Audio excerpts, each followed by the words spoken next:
Welcome to the Light Seekers Lounge. I'm Annie Love, and this is episode 100. Can you believe it?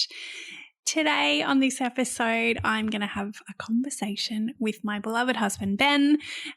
This conversation pretty much has nothing to do with podcasting or celebrating episode 100, but I guess it's just thinking about, some life lessons and things on our journey of marriage over the last 20 years. We talk about ultramarathon running and the lessons that Ben has learnt out of that, talking about business, talking about, the fact that we used to work together and we no longer work together, but we have our separate businesses and how we manage that and the impact that's had on our relationship. Also share a moment where I contemplated divorce.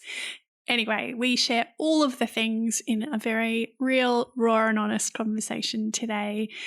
Before we dive in, I just want to say a massive thank you for listening to what was the Mama Love podcast that became the Light Seekers Lounge. It is not something that I take lightly that you choose to come into the Light Seekers Lounge and listen to these episodes. So I just want to really, really appreciate you and say thank you for being here and listening along this journey of 100 episodes.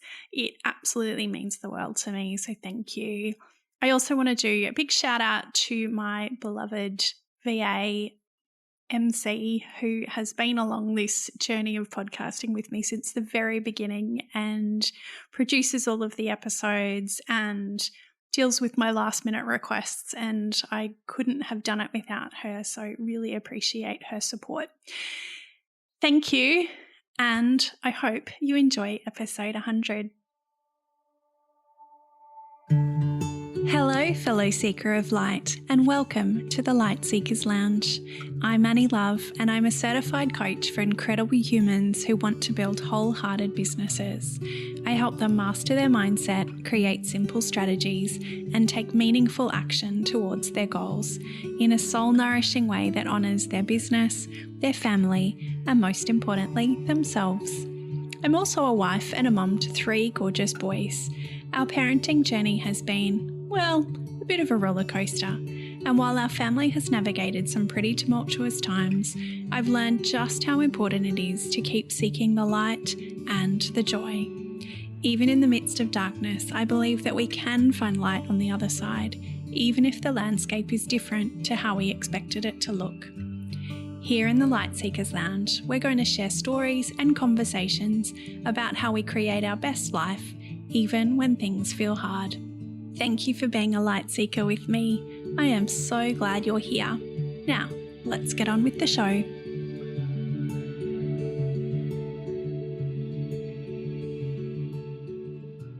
Ben Love, welcome to the Light Seekers Lounge.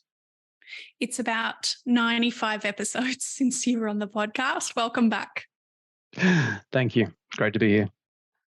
I actually just re-listened to our episode number 4. You got rave reviews on that episode.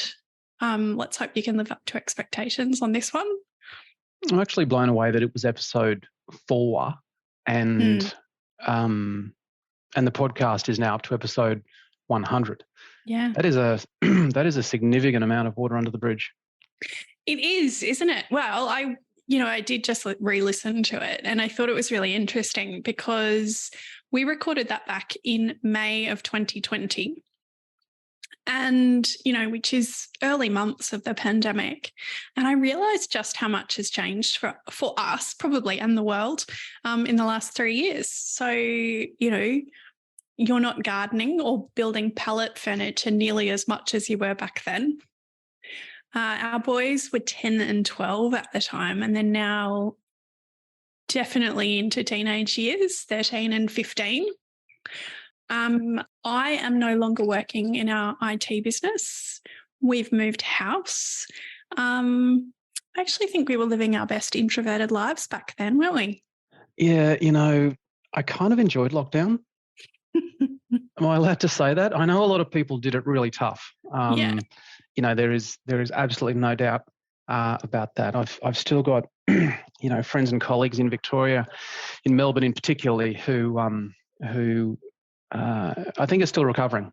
Absolutely. The local economy down there and the people, in a very personal and real sense, are still recovering from their experience.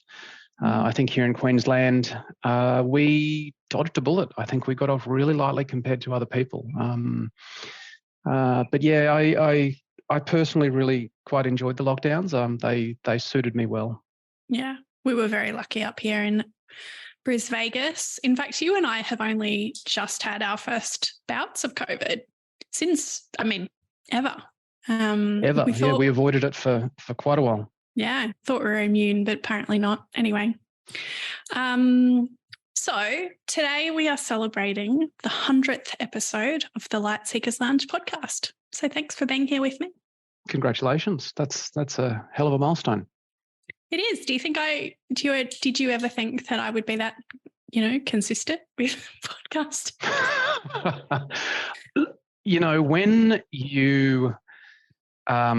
When you find something that you want to do, I see sometimes things that you do that you very intentionally, I think, integrate those things into your life. You make changes and really make them part of what you do. And I know that when I see that happening, when I see that integration happening, yeah, I know that you're in it for the long haul, 100%. And I think that's what you've done with this. It's like you and our marriage, in it for the long haul. Absolutely. I've had little breaks every now and again, like generally over the summer, I will have a bit of a break from podcasting. And I always reflect and think, is this what I want to keep doing? And I get to the end of that time and I record a new episode and I was like, yes, I love this. And I love talking to amazing humans. And yeah, I feel really lucky to do it. So I think we should continue past 100. I think that's a great idea. I think it's quite clear too that you bring a lot of joy, a lot of value to a lot of people with this podcast. So yeah, I certainly think it's worth doing. Thanks. It got me thinking as we celebrate 100 episodes that we actually have a lot to celebrate, you and I. I mean, this year we've moved into a beautiful house and we don't have to live through a renovation. And we've recently celebrated our 20th wedding anniversary, which is no mean feat. Our IT business is thriving and has had incredible growth. You have just run your third 50K ultramarathon and beat your personal record by over an hour and a half, which was pretty amazing. And I was very proud of you. There are a lot of shiny things to celebrate, which is wonderful. But having things to celebrate doesn't mean there's also hard stuff that goes alongside it, stuff that happens simultaneously. And I think that's the duality of life. And we can hold it all, but it's not always easy. I think you and I are very aligned in our values and in a lot of ways, but we do approach the world in slightly different perspectives. I'm a bit of a Pollyanna, and you are, how would you describe that? A bit of whatever the opposite of a Pollyanna is. I don't know what the word is. So how do you personally hold that duality of celebrating the good stuff while there's hard stuff going on? It's been a really interesting process of personal growth, I think, for me over the years. I don't think I used to be very good at that because I used to, when I was younger, I very much lived and existed in the moment. So if something was good, then everything was good. But if something was bad, then everything was bad. I was very much a victim of my emotions, I guess you could say there. There was very little self-awareness. I think over the years, though, I have intentionally worked on myself, on my mindfulness, my sense of self, my self-awareness. In fact, the book I have sitting next to me at the moment, which I'm currently going through for the umpteenth time, is The Untethered Soul by Michael Singer. So it's certainly a fairly well-known book, and it has a lot of really useful lessons and teachings and techniques in there that have been very beneficial to me as I've been trying to work on this for myself. But I think really what it comes down to is being able to hold the memory and the awareness and the belief that I can experience both good and bad at the same time. I mean, you said it a minute ago. I've just recently completed an ultramarathon. Now, an ultramarathon is extremely hard. It's extremely hard physically, but it's extremely hard mentally.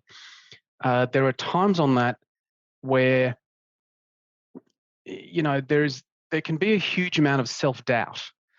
Climbing up a very steep hill. There's one particular climb on this particular ultramarathon, which goes from Walkabout Creek at Enoggera Reservoir, and it's a 6-kilometre climb up this dirt trail called McAfee Break up along Mount Nebo Road, and it finishes at McAfee Lookout. It's probably the biggest and most sustained climb on this particular course, and it's really hard, right? Particularly if you're trying to go fast up that climb. And there are multiple times on that climb when the thought, you know, pops into my head, I can't do this. I'm not going to make this. I'm going to keep trying, but it's hurting more and more. And the psyche starts to weaken and to give out a little bit. But one of the really important lessons that I've learned through the ultra running is that how I feel in one particular moment is not necessarily how I'm going to feel in 20 minutes' time, right? You know, what I'm feeling now is not the be-all and everything of this entire experience for me. It is a moment in time. And because I know that lesson now, after having done a few ultramarathons and having spent a lot of time training on this particular climb up to McAfee's Lookout, I know that I get up to McAfee's Lookout there and I drink some water and I have a little bit of food and then I keep going. And it flattens off for about 150 meters and then it starts going down, right? And it goes down into a beautiful little thing that's affectionately known as hellhole break. You know, and it's a very different experience. It's hard in its own way, but it's very, very, very different, you know, and it's that awareness that the hardness that I experienced climbing up to McAfee's is gone. Within 60 seconds of reaching the peak and moving through the next bit of the course, everything that was just so all-encompassing on that climb is gone. I'm in a new, fresh phase. The legs are changing mode. I'm feeling different. I'm feeling energy. A new energy comes through, and it's the awareness of that keeps me going through the ultramarathons. And I think it's the same sort of awareness that lets me hold the duality, as you call it, of the good and bad of life, knowing that what I'm experiencing now is not necessarily what everything else is going to be experienced like moving forward. You know, this will come to an end. There will be good times as well, and there will be more bad times. But it's understanding that, I think, that makes it possible. Yeah, absolutely. Given that this was your third time doing the 50K ultramarathon, do you think you did anything differently this time round in your preparation or actually race day to make such a significant change in your time? Yeah, 100%. I approached this one very differently. Excuse me, very differently. And I think that all started with mindset. I had done however many ultramarathons previously, and my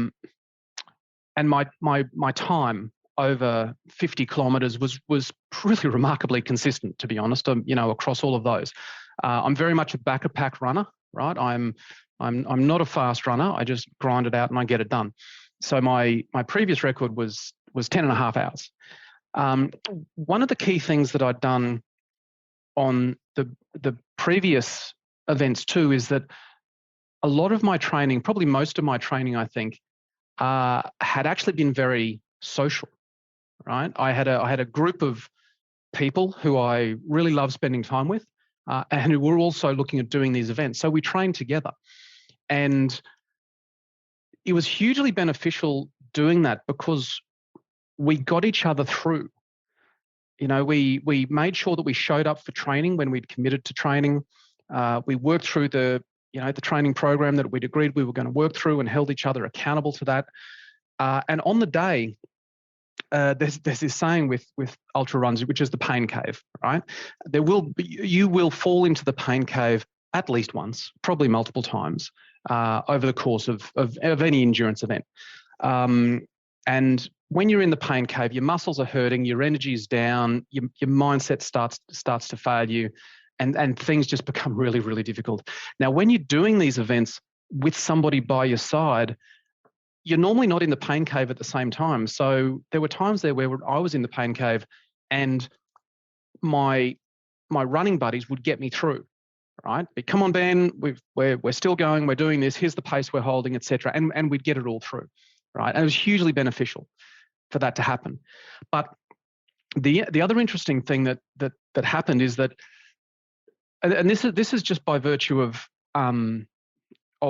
the fact that there are multiple people running together, is that as a group, you can only ever travel as fast as the slowest person.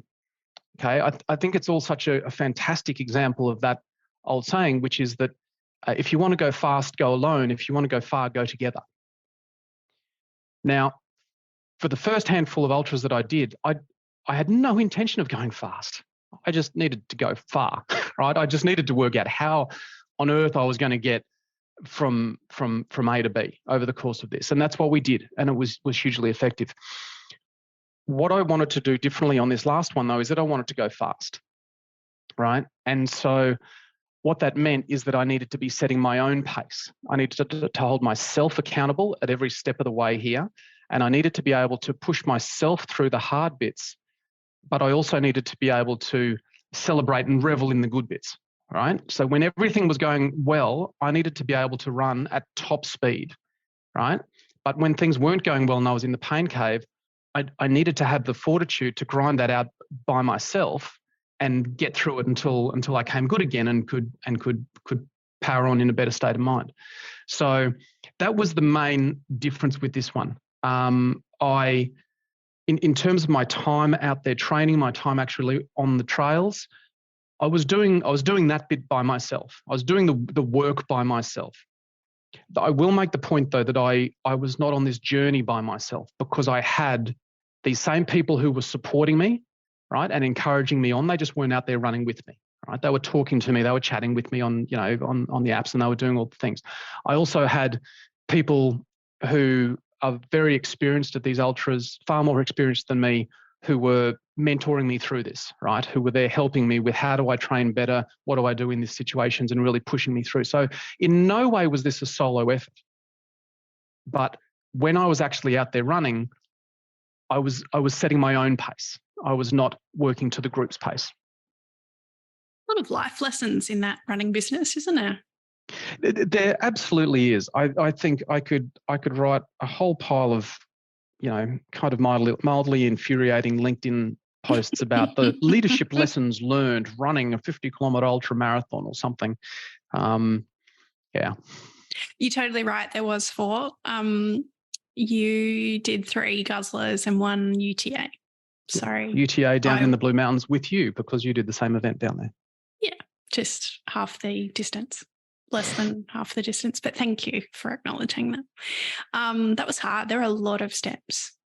That was an extremely hard event, actually. That was definitely the hardest one that I've faced. No doubt about that. But can I say how amazing it was to share that experience with you? Yeah, that was actually extremely special. Yeah, it was really good. Totally agree. You mentioned mindfulness earlier on, and I was wondering, do you have any particular mindfulness practices? Mindfulness practices. Like gratitude journaling or meditation?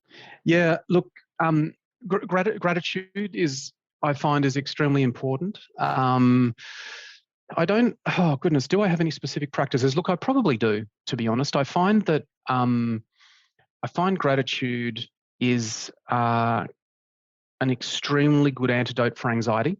So when I am, and I've certainly struggled with anxiety over the years, when I am in a state of anxiety, and I'm getting these days at recognizing when I am actually experiencing anxiety, whereas, in years gone by, I would be absolutely in the grip of anxiety and not be able to recognize that was happening to myself.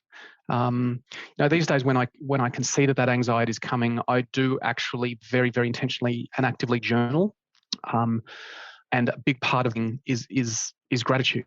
I do actually also meditate a fair bit, but it's Do you? actually, I do. I don't meditate the way you meditate, right? Right. The way Okay. you meditate is with headphones in and somebody else's voice in your head, right? Talking you through Got it. Yeah. meditation. Now, I've already got enough voices in my head. Thank you very much, right? I don't need somebody else in there, right? Telling me what to do. I'm bad enough at that myself. My meditation is very quiet. It's often very brief. And it's very much actually it's very much inspired by the book that I mentioned just before, The Untethered Soul by Michael Singer. It's a process really of stepping back into my own mind, in really trying to find the seat of my own consciousness and resting there, with an awareness of everything that's happening around me, but not being part of what's happening around me, if you will. One of the really useful ways that I find to help make that shift when I need to is quietly to myself in my mind, I just say the word hello. And I just repeat the word hello to myself in my mind over and over again. And I think about the fact that I'm saying the word hello, but I'm also hearing myself say the word hello. So which one is it? Who am I? Am I the one who is saying hello, or am I the one who is hearing hello? And that just gives me the foot in the door, so to speak, that I need to really step out into that state of self-awareness, rather than just simply being fully immersed in the experience of existence. I'm able to step back and observe existence. There you go. I've actually read that recently too, and did talk about it a little bit on a podcast episode recently. Interesting. You mentioned anxiety. Now, you and I have real and raw kind of conversations. You mentioned anxiety. Tell me, we have probably stopped drinking pretty much entirely. How has that impacted your anxiety levels? It's been fantastic for my anxiety levels, to be honest. I mean, I didn't stop drinking. Interestingly enough, I didn't intentionally stop drinking. I mean, you've never really been a big drinker. I have normally been, well, quite an extremely big drinker, to be honest, probably quite problematically heavy drinker at stages, to be honest, in hindsight. But there really just came a point there where I just actually didn't feel the desire to drink anymore. I was hugely grateful when that change happened, and I just kind of went with it, and let myself not drink, rather than made myself not drink. And I'm hugely grateful that that's the way it went, because I imagine having to make yourself stop drinking when you still feel like drinking, extremely, extremely difficult.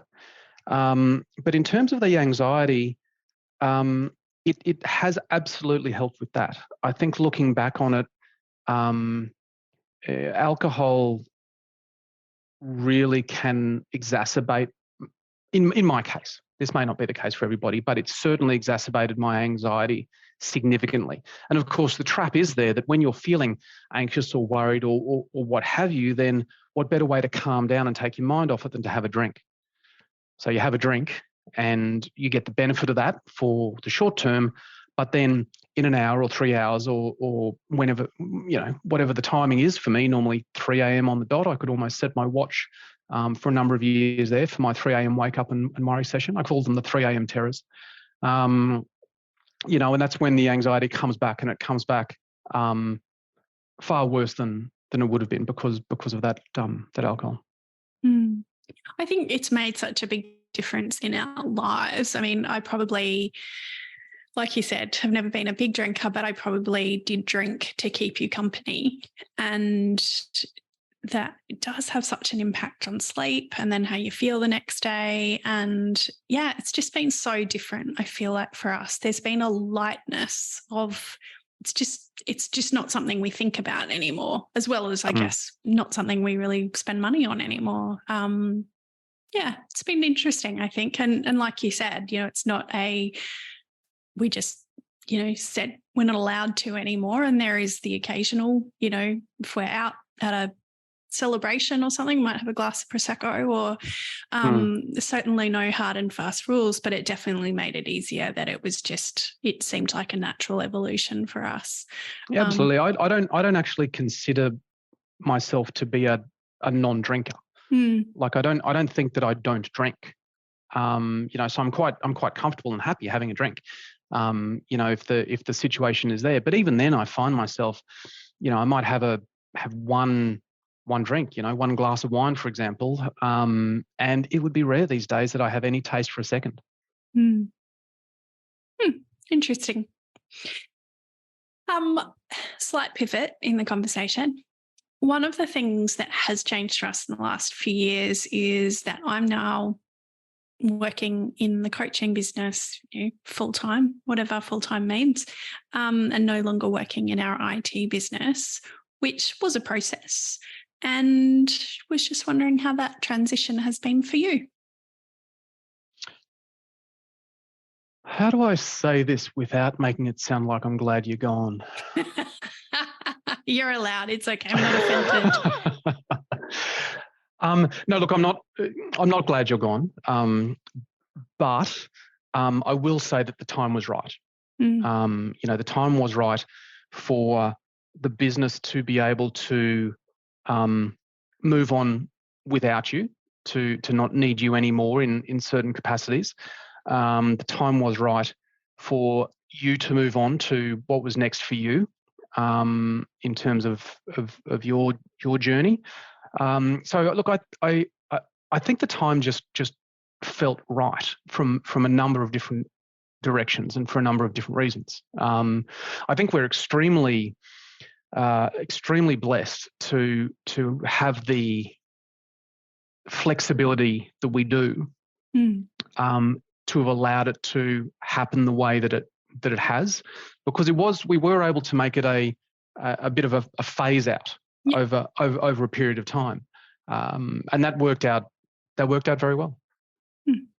I think you and I have always worked together pretty well, but what kind of impact do you think it's had on our relationship to not be working in the same business anymore? I think just to take a step back on that, I think one of the reasons why we have always been able to work well together in the business is that in a business sense, in a professional capacity, there we were not equals. Okay, absolutely. So I mean, in our personal relationship, different dynamic that happens there, obviously, husband and wife and mother and father and all the other things we do there. But in a business sense, we were not equals. In a business sense, I was leading the business and you were working in the business. Now, you were extremely important in terms of, look, I'm going to say in the leadership of the business, right? In leading the culture, in leading the design and the brand and all of that sort of stuff. But you did that. You delivered that leadership almost in an advisory way to me, and I was the one who led the business from the top. Right, there was no clashing of egos between the two of us. There was no confusion for the team as to who actually is running this business. Is it him or is it her? So I think those things certainly helped in how we were able to work together in the business so successfully over almost 2 decades. And I've forgotten what your original question was.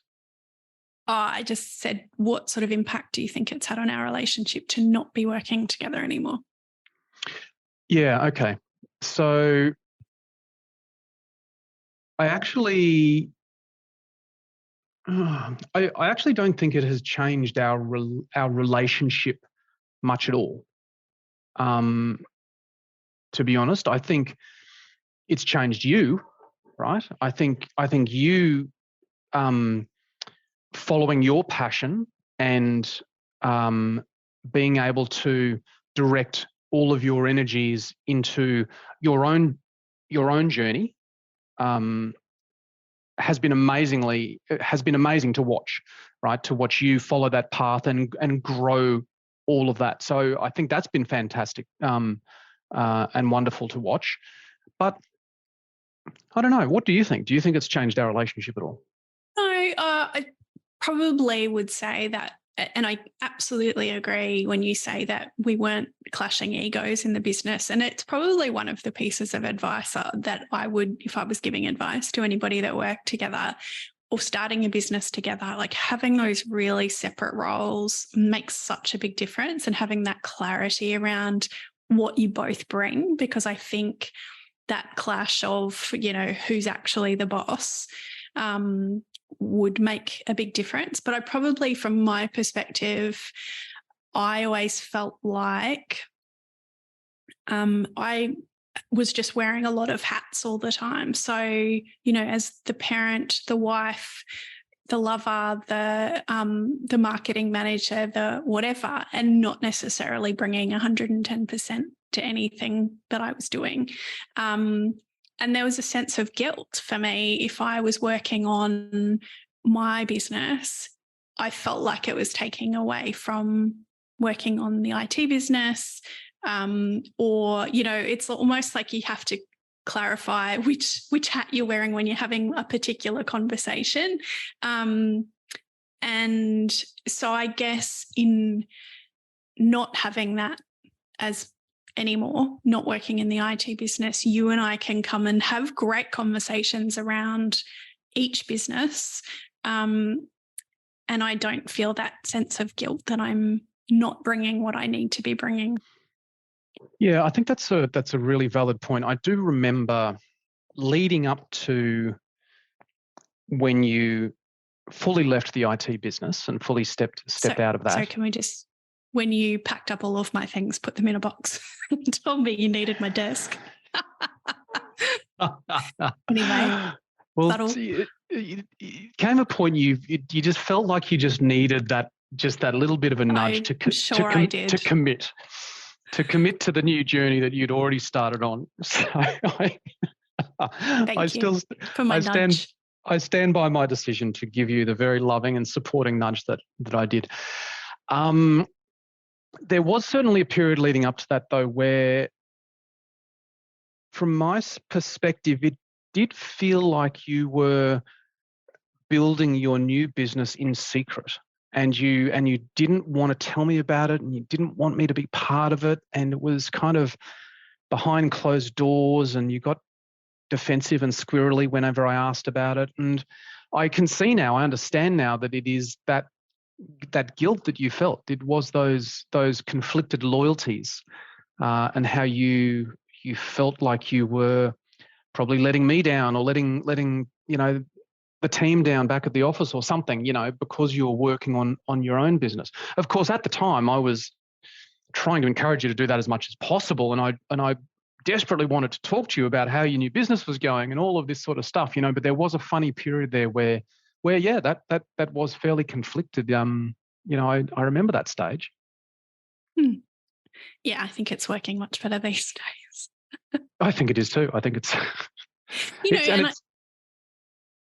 I was just going to say, and I think another thing that has been really nice is that, when you come to me with conversations around the marketing for the IT business, which I absolutely think, anyway, that's a side note. When you come to me with the conversations about the marketing for grassroots IT, that, you almost ask for permission. It's, can we have a conversation about this? And I feel like we're meeting as equals when we do that. Whereas previously, yes, I've felt very conflicted. And I agree that I do feel like the business has grown and evolved beyond my capacity. And I love that, you come to me for, to bounce ideas off, but there is growth and evolution in that brand as well. It's actually a really fascinating timing at the moment to be having that conversation because we're in the process of having a new website done for the IT business, and part of that is we're giving the visual branding a bit of a refresh. So there's a new logo that's coming as part of that, and we had some different options put forward by the designers for what this logo should look like, and there were 4 options initially, I think, and 4 of them, three of the 4 options just didn't click with me. But one of the options, which was an evolution on our existing logo, it wasn't a total departure the way the other designs had been. It was an evolution on our existing design approach, was the one that really grabbed me, and I really quite like it, and you've seen it and you like it too, and that's the one we're going with. But that the logo that we're letting go of, the old logo, has been with us for almost 20 years now, and it was a logo that you and I worked on, and there was a lot of emotion around that logo at the time, because for anyone who hasn't done it, I can tell you that choosing a name for a business and a logo and a branding and all that sort of stuff, right, for somebody who's new in business or it's a new creation or what have you, can be extremely difficult and an extremely emotional experience, because this, for a lot of us, especially that first big business, it's an extension of yourself that you are creating here. So you pour a lot of yourself into these things like logos and how connected you are to them. So actually letting go of that 20-year-old logo now is a real milestone, because it's the first time we're sort of doing that really visual, showing it to the world that the business that we're in today is not the business that we started 20 years ago. It is so interesting. And I remember that so vividly. Like, I can even picture where we were standing when we were talking all about the business names. We put our baby Ben and Annie, put like so much blood, sweat and tears and money. I mean, it was expensive to create new branding with the agency we went with. And I reckon, I've looked at that logo for a long time and never had the desire to update it. It always seemed fine. But I was looking at the new logo last night, and then, scrolled down further in the page where it said, and this is the existing logo. And I was like, wow, that looks tired, ready for an update. It's amazing, isn't it? It truly is amazing. Yeah, and you mentioned that agency too that we worked with way back then, and how much money we spent on that logo. Now, the money that we spent on the logo, like that same dollar amount spent today, I probably wouldn't blink at, right? But it's just amazing to think that back then, I mean, that was almost our life savings, that we were putting into getting a logo done, and and the design guide and everything that came along with that. And to this day, I still need to apologize to that agency. We must have been the worst clients to deal with, because we were clinging to every single decision like you wouldn't believe it. Anyway. Well, look, the return on investment's been pretty good, because that logo's lasted us 18 years. And I think it's exciting. There's, new new horizons ahead. So well done. I recognize the absolute privilege that I have in having your support on many levels as I have pivoted into my own coaching business. Sometimes I speak with women running their own businesses whose partners are not quite as supportive of their endeavors. Do you have any advice for those couples or for how these women can approach the situation with their partners? Should they just ditch them, get divorced, move on? Oh, goodness me. Sorry, that was a big question. That is a big question. And look, to be honest, I generally try to avoid giving people advice. I'm quite happy to share my own experience and my own knowledge and what have you any time of day or night. But actually advising people, particularly on matters when it comes to relationships, that's a little bit out of my territory. But if I think about us, about you, and about me, and how all of that works, I think there's probably a couple of things that come into play there. The first one is probably a sense of myself as living my own life. In the how do I say this? I'm enough, right? I do not have a missing part of me that you fill, right? I desperately love you, and I love my life with you, but I can function without you. I wouldn't be nearly as happy, but I can function without you. Now, if that wasn't the case, I can see how you heading off to do your own thing rather than playing your role, filling that gap in me, I can see how that would be very threatening to me, right? And I would struggle with that. So that's probably the first point I'd make. The second thing I'd say is that I have immense respect for you and immense respect for the fact that it is your life to live as you wish. Now, the fact that you choose to live a large part of that life with me and in alignment with things that I want to do, I'm hugely grateful for. But that's not a given, right? That's your choice to do so. So if you choose to live your life in a slightly different direction, well, ultimately that is your choice to do so. And I love you and I respect you, and I'm committed to supporting you to live your best life in however I can, in the same way that I know you are committed to helping me live my best life in any way that I can. Beautiful. Love it. I guess just another point to add to that is thinking back to your comments before about feeling like I was creating a new business in secret. And, I think one thing I've learned in 20 years of marriage is that transparency in having those open conversations, while they may not always feel comfortable at the time, is so important, and bringing you on the journey. And I actually remember vividly a particular moment where I just had this realization about the fact that I just hadn't been bringing you on the journey. And so I feel like that makes a difference too. Absolutely. And I think that goes to trust. I think that goes to, you need to have confidence and you need to trust that I have your best interests in mind as well. Mm-hmm. You need to trust that if you share your dreams and hopes and aspirations with me, I will support them and I will support you in striving for those things. If you couldn't trust that I would support you in those things, then maybe you would keep them more to yourself. So one kind of final question for you. What's it like being married to a life coach? how honest can I be?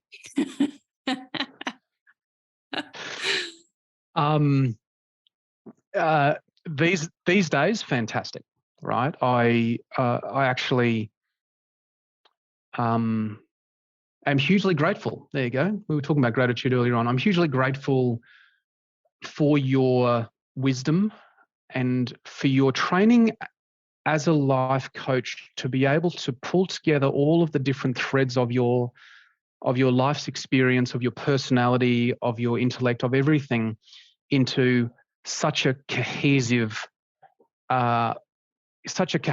form. And I think the coaching, the life coaching that you have studied and trained in, and that you're now doing professionally, I think has actually in a lot of ways been the not the glue, but the mechanism that's brought all of those threads together. So we can now have very powerful conversations, you and I. I mean, we've always been able to do that as well, but these days they're very effective conversations because we can recognize so much better these days what conversations need to be had, what conversations are worth having, what conversations actually don't need to be had, and what conversations are probably simply best avoided because they will actually serve no valuable purpose, and in fact may simply, throw fuel on a fire or what have you. So I actually feel like we're more effective, more powerful as a couple now than we ever have been. And I think that's honestly pretty bloody amazing because I think we're pretty great as a couple. But look, I do just want to share one. Here we go. The dirty laundry comes out. I do just want to share one anecdote, which is quite amusing now. I reserve the right to edit out anything that you say that doesn't make me sound good. It's an amusing story now. It wasn't quite so amusing at the time. So this happened actually a few years ago now. I can't remember how long, but a few years ago. You were in the early stages of your training as a coach. And I was in a feral mood, I think. I can't remember what I was in a feral mood about. Who knows? But I'd probably come home from work or something and was in an absolutely foul mood. And you came and spoke to me and you pulled out something from your coaching toolkit in that moment to try and coach me through this moment. And oh my goodness, did I not take that well? In that moment, I think I would have been hard to get along with for anybody in that moment, for starters, because I was in such a feral mood. But if I needed anything from you in that moment, it was my wife, right? It was care and concern and support and I don't know, a shoulder to cry on or what have you. Instead, I got a life coach, right? And my Lord, I responded in a very bad and very extreme way to the point that I actually don't think I spoke to you for about 3 days after that. I think it was actually closer to 2 weeks, but it's not like you didn't speak to me, like silence. It was just very terse, polite, kind of. Maybe I slept in the spare bedroom for 3 nights. That's why I remember 3 nights. But because I went down to I remember that I went down to the spare room. I don't remember that. Yeah. I couldn't even stand to sleep in the same bed as you for 3 nights there. Like I was that hurt by that experience there. And I mean, look, to be fair, I still stand by that. To this day, I think what you did then was a little bit clumsy, right? I think it was done with the best of intentions, absolutely, but I think it was probably a bit clumsy in the moment. I think, these days, you're far more experienced than that. But I always look back on that, and I just it always makes me think of those funny scenes in movies or what have you, where the speeding car gets pulled over by the traffic cop and, who goes to the window and says, oh, you were going over the speed limit or what have you. And the person behind the steering wheel says, I'll have you know, thank you very much. I'm a law student and I understand the law and you're wrong, Mr. Police Officer. Right? It felt like one of those moments, where the law student, thought that they had the knowledge and the experience to deal with this situation the way that they'd been taught. But in actual fact, they may have just been better keeping quiet. Well, I apologise for my misuse of my coaching skills and that you felt so hurt at the time. It was absolutely not my intention. I'm really glad that we made it through those tense couple of weeks. I actually do think it was the first time I contemplated divorce. And I say that not in the sense that I was like, right, but it was a period that I thought I actually couldn't live in a relationship where I felt where we were just coexisting. Like, I think you and I thrive on our absolute love and value of each other. And I just remember thinking I definitely couldn't live in that kind of environment long term, but thankfully it was just a short phase. And I think that I do think I'm a better wife and parent because of my coaching skills, but I also do think I use them more carefully these days and more thoughtfully in our conversations. And yeah, look, I will actually say that your parenting is extremely good, right? And I can see on a regular basis where your coaching experience does play into the parenting and help mainly when it comes to helping our boys. When they're going through a challenge of their own. I do think that you're extremely good at that, and I'm very grateful that you are able to field a number of those situations where I honestly think I would be floundering. Oh man, I just am constantly grateful for our team effort, because there are definitely moments where I am floundering and you swoop in and anyway. Anyone say teenagers? Parenting teenagers, it's a whole thing. Anyway, we'll leave it at that. I found a quote yesterday that said, if I love us, I have to want us to evolve more than I want us to stay comfortable. And I just thought it was really fitting for you and I. And I think sometimes to our own fault, we are in a constant evolution. But I think for the most part, 20 years in, we've managed to do that together. And I'm proud of us. So love you. Thanks for being on the podcast with me. Love you too, darling. Hey, thanks so much for listening to today's episode of the Light Seekers Lounge podcast. I am so grateful to have you here. If you loved the show, it would mean the world to me if you could hit subscribe and leave a review on Apple Podcasts or on Spotify. I would love to continue the conversation with you, so come on over and join the Light Seekers Lounge Facebook group, or come say hi to me on Instagram at annielove.coach. Talk to you soon.